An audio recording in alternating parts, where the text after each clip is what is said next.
Saúde agora no ar e hoje a gente vai falar sobre obesidade e os tratamentos que existem para combater essa doença. Quem vai explicar para a gente é o Dr. Admar Concon Filho, cirurgião do aparelho digestivo. Doutor, obrigada, viu, por aceitar o nosso convite. Nós é que agradecemos o honroso convite, Viviane. Doutor, obesidade realmente é uma doença? O que é a obesidade? A obesidade é uma doença, existe um desequilíbrio entre a sensação de fome e saciedade, existe um desequilíbrio entre a ingesta calórica e o gasto energético. Então, esse acúmulo de gordura no organismo leva à obesidade. Isso não é falta de força de vontade, não é desleixo, é uma doença que precisa ser tratada. Uma doença que já pode ser detectada desde a infância? Sim, até porque os erros alimentares começam na infância e você já precisa corrigir esses erros alimentares da criança e até, hoje em dia, estimular a atividade física. Hoje a criança está ficando no seu tablet, no seu iPad e essa criança não está correndo, não está brincando, ela precisa ter mais atividade física. Então precisa ser corrigido desde a infância para que essa criança não se torne um adolescente obeso e depois um adulto obeso. Doutor, os tratamentos são os mais diversos, né? Como que funciona? Depende do grau de obesidade, como que é feito esse grau, como que identifica? Exato. Nós classificamos a obesidade segundo o índice de massa corpórea. É uma classificação que não é perfeita, mas é a mais prática, a mais fácil de utilizar, que é um cálculo entre o peso e a altura do paciente, para sabermos se o peso está muito para aquela altura. Quando você calcula o IMC, o índice de massa corpórea, você vai classificar esse doente como normal, sobrepeso, uma obesidade leve grau 1, obesidade moderada e até uma obesidade severa ou obesidade mórbida.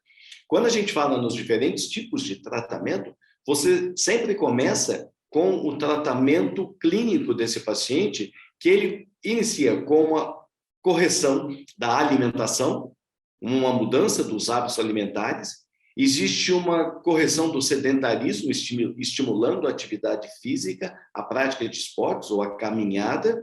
Depois disso, existe a associação de medicações, remédios que vão diminuir a fome ou aumentar a saciedade, onde o endocrinologista vai decidir qual a medicação ideal para cada tipo de paciente, comprimidos ou até injeções, que vão diminuir a sensação de fome ou prolongar a sensação de saciedade.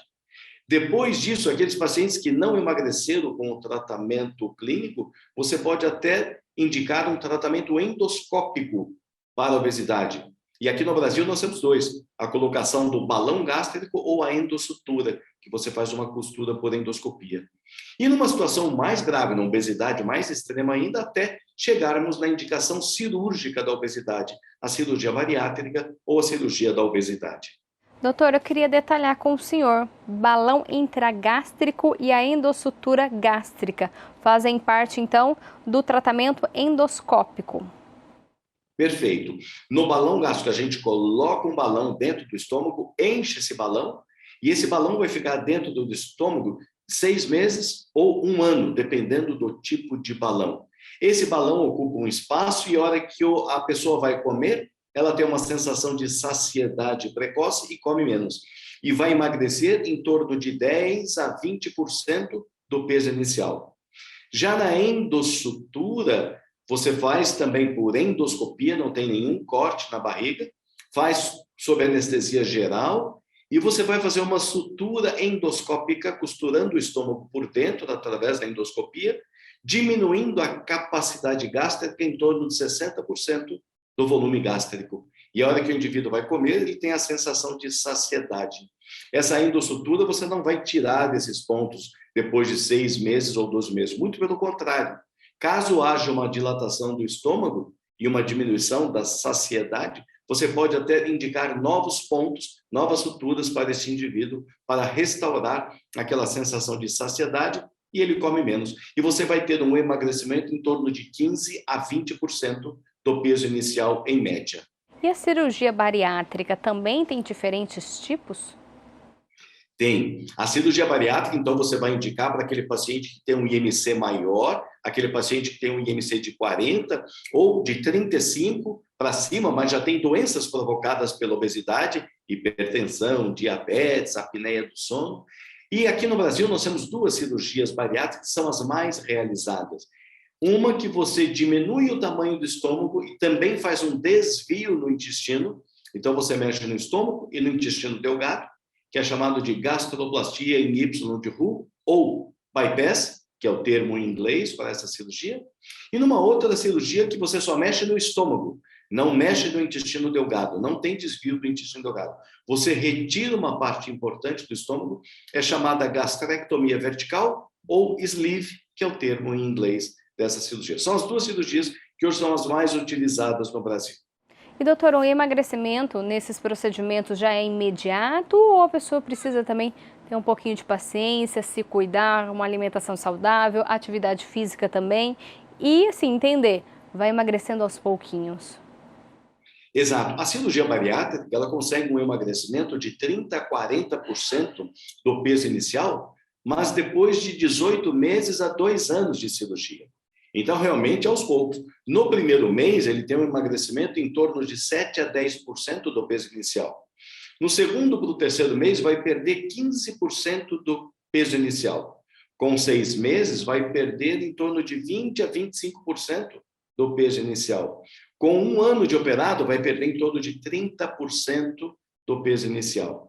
E esse peso de 35% a 40% do peso inicial, ele vai conseguir com 1 ano e meio a 2 anos de cirurgia bariátrica. E acontece da pessoa engordar tudo de novo, fiz o tratamento, eu coloquei o balão, fiz a cirurgia e engordei de novo?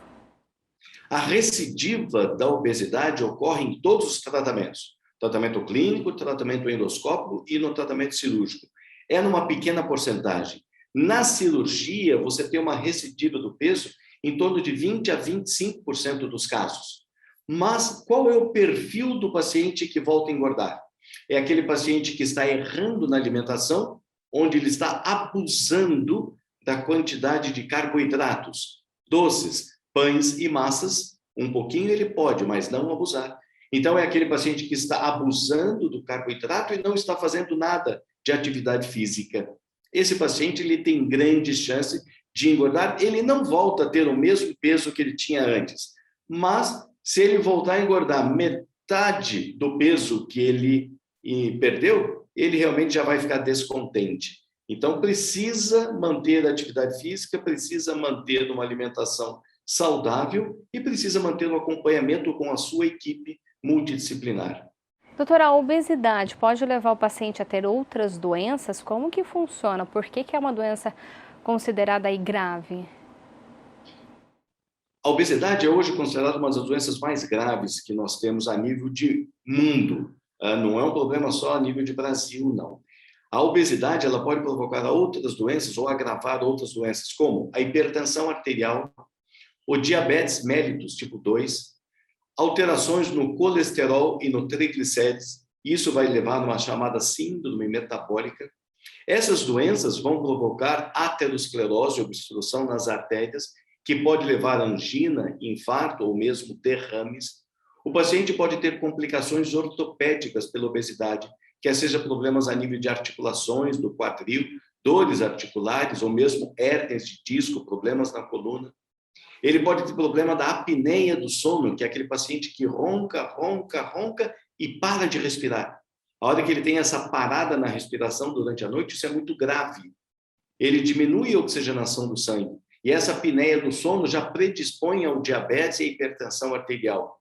E ele não dorme bem, é aquele paciente que passa o dia todo com sono. Então, a obesidade leva a vários outros tipos de comorbidades também, comorbidades menos graves, por exemplo, varizes nos membros inferiores, a própria doença hemorroidária, ou a falta de ar, a diminuição da capacidade física do indivíduo, tudo isso decorrente da obesidade. E quando a pessoa perde quilo, boa parte dessas doenças somem, melhoram? A maioria dessas doenças desaparecem. Você tem uma melhora da hipertensão arterial do paciente que faz cirurgia bariátrica em torno de 80% dos casos, onde ele deixa de ser hipertenso. Você tem, no paciente com diabetes, uma boa porcentagem dos pacientes deixam de usar a medicação para o diabetes. E uma outra porcentagem, também importante, diminui a necessidade das medicações ou a quantidade de medicações que usavam para o diabetes. Na apneia do sono, a melhora da apneia do sono é em quase 100% dos casos, que ele passa a dormir bem, ele deixa de roncar e deixa de ter apneia. Então, a melhora da comorbidade é muito importante. Doutor, segundo o Instituto Brasileiro de Geografia e Estatística, o IBGE, 4 em cada 10 brasileiros apresentam excesso de peso. A gente está aí no meio de uma pandemia, Covid-19, e a pessoa que tem excesso de peso acaba sendo uma preocupação a mais? Sim, a obesidade é um dos piores fatores de risco para o Covid. Assim como a idade, a obesidade é muito grave, um dos piores fatores de risco. Por quê? O paciente obeso, ele já tem uma diminuição da sua capacidade respiratória e a Covid ataca também, principalmente, os pulmões. O paciente obeso, ele tem uma doença inflamatória, ele tem todo o organismo inflamado. E a Covid ela é uma doença que provoca uma inflamação sistêmica também. E o paciente obeso, por conta dessa inflamação que ele tem uma diminuição do seu sistema de defesa, do seu sistema imunológico. Então, ele é um paciente grave quando ele é acometido do Covid. Quando nós vamos ver os jovens com Covid numa UTI ou mesmo num respirador, a imensa maioria são jovens obesos que estão na UTI, que adquiriram o Covid por conta da sua obesidade tiveram uma evolução mais grave. Por isso que o Conselho Federal de Medicina e o Ministério da Saúde, eles classificam a cirurgia bariátrica como cirurgia eletiva essencial, que deve ser feito mesmo durante a pandemia. Por quê? É mais perigoso ficar obeso na pandemia e contrair a Covid do que fazer a cirurgia bariátrica. Porque a cirurgia bariátrica por videolaparoscopia, chamada minimamente invasiva, a taxa de complicação é baixíssima. E esse paciente obeso, depois de um mês, ele já emagreceu 10% do peso inicial, já melhorou a capacidade respiratória e já melhorou o sistema imunológico, o sistema de defesa. Então, caso ele venha adquirir o Covid depois, ele vai ter uma resposta muito melhor a essa infecção. Então, ele vai passar por essa infecção de uma forma muito melhor. E, doutor, de uma maneira geral, quem passa por esses procedimentos tem uma vida normal? Sim, ele vai tomar suas vitaminas, como muitos ou a maioria vão tomar, mesmo quem não faz cirurgia bariátrica, depois de uma certa idade vai tomar vitaminas, o paciente obeso vai tomar vitaminas, ele vai ter uma dieta que no início uma dieta líquida, depois uma dieta pastosa, depois de um mês já vai estar comendo de tudo, só que em pequena quantidade, ele vai comer aos poucos, pouquinho, e vai estar satisfeito com isso, e vai ter uma vida normal, saudável, com práticas de atividade física e podendo fazer tudo o que ele sempre sonhou. Doutor, para a gente encerrar sua participação aqui, quem está assistindo a gente nesse momento é obeso, está tentando aí descobrir o que fazer, tentando procurar ajuda, qual que é a orientação? Primeiro é ter consciência que você tem uma doença chamada obesidade. Não é falta de força de vontade, não é desleixo, não é descuido. Não é culpa sua do obeso, é uma doença. E essa doença não te deixa emagrecer. Você precisa de ajuda, vá procurar o seu médico, um médico perto da sua casa, o seu clínico, o seu endocrinologista, e dependendo do grau de obesidade, o seu endocrinologista já vai orientá-lo qual a melhor situação para você, qual o melhor tratamento. Mas procure o tratamento.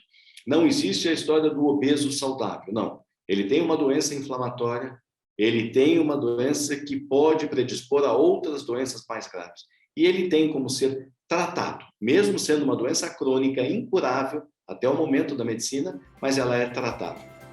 Doutor Admar Concon Filho, ele é cirurgião do aparelho digestivo. Doutor, muito obrigada por falar com a gente aqui no Saúde Agora. Nós é que agradecemos o honroso convite. Então, mais uma vez, muito obrigada. A você de casa também, muito obrigada por acompanhar aqui o nosso quadro de saúde. A gente volta a se ver na próxima edição. Tchau!